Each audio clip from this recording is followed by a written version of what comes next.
Hello, hello. Hi there. So, our first monthly update. It's January. When you're watching this, it is just in the new year. Happy New Year! So, last month was Christmas, and it's always a busy time, right? Busyness really seems to ramp up during the Christmas and holiday season. And I also felt chaotic. Lots of things going on at school. Our boy is in second grade now. Is it second grade?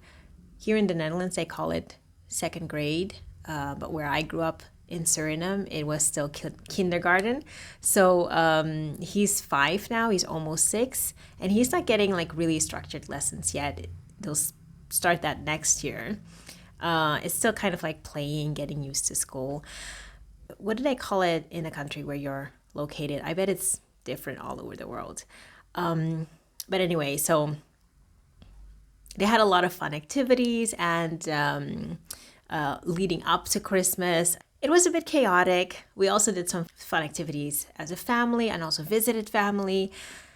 When I need to physically be in a few different places each day and I don't have like my usual freedom to plan my hours, it takes me out of my rhythm. And that kind of, I always feel a little bit of uneasiness when that happens. One of my dreams is to set up systems in my business so that it can continue to run without me, even when I'm not physically able to work. And it was one of the goals that I started with when I started in 2020. One thing that I learned is that I still have a lot of work to do in this area. I wasn't able to prepare things as well as I would have liked to, so that I could fully like detach from work if I wanted to. I enjoy thinking about the topics around energy management, focus, introvert strength, and habits, and I find inspiration like everywhere. So I don't fully detach. But it is good to detach from the day-to-day stuff regularly. And it's really helpful to me to have periods of time where I only like think about direction and changes, long-term wishes and long-term goals and dreams. And also, your life changes, right? Kid growing up in the house, we go through developmental stages quite quickly, and you're having to adjust to that almost every couple of months. So having some time to detach from the day-to-day work and to think about all those things and how they slot together, and that's very helpful to me personally.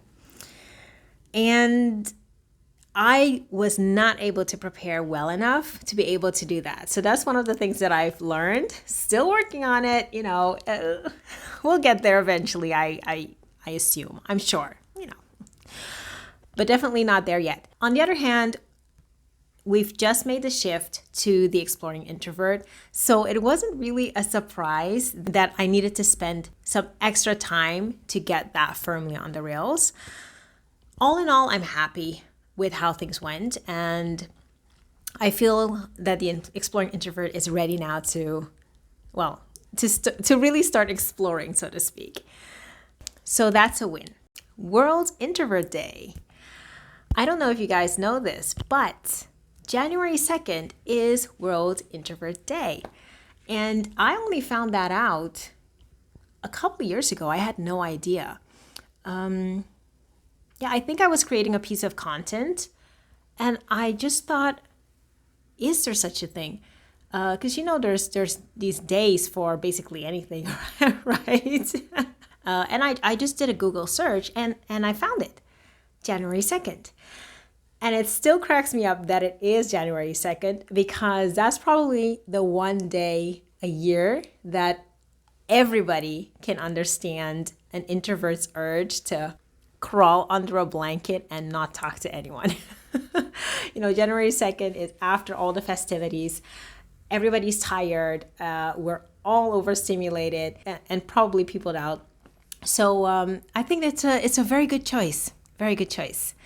And I found this year that they have a website, introvert.day. If you want to learn more about it, go to that link. While I was absent from the podcast, I was doing a lot behind the scenes. I ran a new masterclass and I tested a new way to share behind the scenes of how I do things. I've named it Insider Series, and it's exclusive for members of the Exploring Introvert newsletter. So this year was the first test with the Insider Series. And the topic that I chose was everything that I was organizing and doing in the weeks leading up to the masterclass. And it covered roughly 4 areas: deciding the direction of the masterclass, setting up the tech like the landing page, gently promoting the masterclass to my mailing list, and then the final preparations and building the slides for the big day. It was so much work. It was so much work. It was way more than I thought it would be. And it became quite a lot of content also to take in, and a lot of videos to watch. I think it was about 10 videos, fairly short ones, but still 10 videos spread over 4 weeks. There were also some personal issues, like my partner getting injured, and we had to shift a lot of things at home. So things didn't go exactly according to plan. In the end, we made it. 10 videos recorded. They're all on an overview page, and there's also a playlist on YouTube that you can get access to. And then I taught the masterclass. The results were good too. By the time we ran the masterclass, these numbers are a little bit higher now. But by the time we ran the masterclass, the Insider page was viewed 114 times. More than 60 people showed interest in the masterclass. 23 people actually signed up. 7 were live with me there on Zoom, which is usually the case for my masterclasses. It's usually a small, cozy group that joins live. And I actually really enjoy that as well. 13 new people signed up for the Exploring Introvert letters, my newsletter. And very important to me, I got great feedback from people who joined the masterclass, including ideas about what to improve, and the whole process, the Insider Series, creating all the content, thinking about how to explain things and structure things. It helped me to get better focus about what to do next. So to some of you listening, these numbers are very small, right? And they are. I'm really happy with them because my community, it's small, but the people are very engaged. Some of them I've had contact with for years already, and they read my emails and send me messages back. I've even received physical cards from people. It's really just a very heartwarming and kind community. I appreciate you all so much. So I was really, really happy with just seeing that there was interest around this idea of the topic of the masterclass was or is successfully planning your day for introverts. We talked about 3 eye-opening ideas to help you build no discipline habits the introvert-friendly way. So, lessons. The first thing is the Insider Series was a lot. I think I might have added too much info. I tend to do that sometimes. I like to be very thorough and very in-depth, but I understand that it can be overwhelming if, for you to watch that or to take that in. And that's feedback that I get regularly. I am also a former scientist, and we tend to go heavy on the, going deep inside one topic. So that's something I'm working on. So next time I would probably keep it more focused around 1, maybe 2 main topics. I also learned on the positive side that I really like the Insider Series format, and the feedback I've gotten so far is also very positive. People like the Insider Series, especially the vlog style videos of my day-to-day life, which I showed a bit more in that series. So maybe I'll keep it.